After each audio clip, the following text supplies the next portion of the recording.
Bhagavato Samma Sambuddhassa Namo Tassa Bhagavato Arahato Samma Sambuddhassa. Con xin dâng các lễ vật này nhớ là nhang đèn để cúng Phật pháp tăng tam bảo, hướng cầu cho các bậc ân nhân, nhất là cha mẹ con,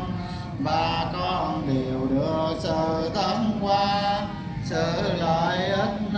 sự bình an lâu dài. Cha giáng tô bố thi gia mô lê sang gia nan nan ti wa ca nô vi cha yo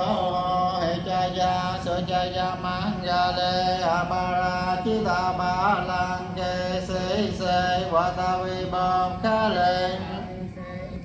sam ba buồn tha nang áp giam ban thọ ba mô đa ke so na ca tăng so mang ga lang so ba